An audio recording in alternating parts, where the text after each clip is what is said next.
अगर आप भी चाहते हैं कि राहुल फिल्म्स का ऑडियो वीडियो सबसे पहले आप तक पहुंचे, तो हमारे चैनल को सब्सक्राइब जरूर करें और साथ में बेल आइकन दबाना बिल्कुल न भूलें। धन्यवाद।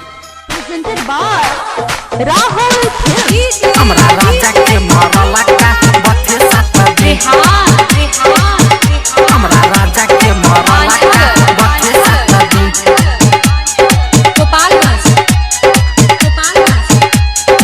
दिया आबती देला बुताई ए सखी, अरे सुना ना हो। दिया आबती देला बुताई पहा जहाँ मिलेला हमके पंजियाई।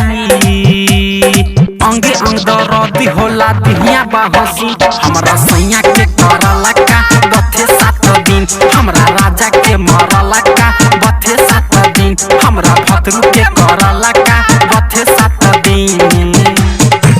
खुशबू रिकॉर्डिंग स्टूडियो कहला बिशनपुरा बाजार, मिक्स बाय इमाम बाबू।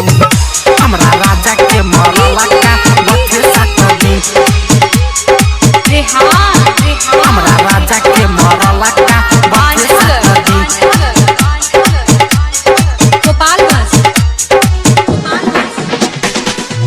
हमरा राजा के मरला का बथे सात दिन।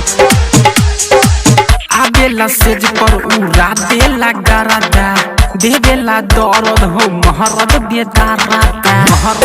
महरद बेदाराता लगे दिखावेला हो बाला फीलिंग, सिखावेला रोज रोज राया उइलिंग। सुतलो रहीला दिला जा गाई, पाजा में लेके लेला पहुंचियाई। ढीला करेला मोर जवानिया, ढीला हमारा करेला बाबे दे मशीन। हमर सैया के करला का बथे सात दिन, हमरा राजा के करला का बथे सात दिन। खुशबू रिकॉर्डिंग स्टूडियो कहला बिशनपुरा बाजार, मिक्स बाय इमाम बाबू। हमरा राजा के मरला का बथे सात दिन। मानेला नहीं सैया बाबुल बेदर्दी, रोज रोज लगावेला देहिया में हरदी। देहिया में हरदी कहले बा उजर हो होठावा के चूसी, बोला बे जब जब जाला ऊ हो रूसी।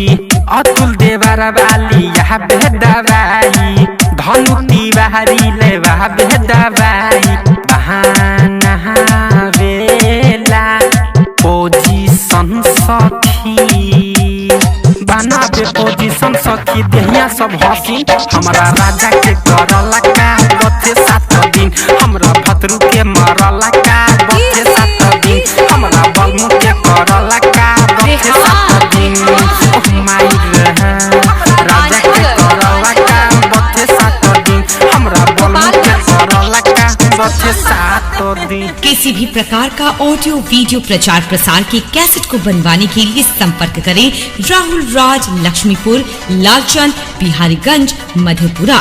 और हमारा कॉन्टैक्ट नंबर है 8298994878 और 70042897118।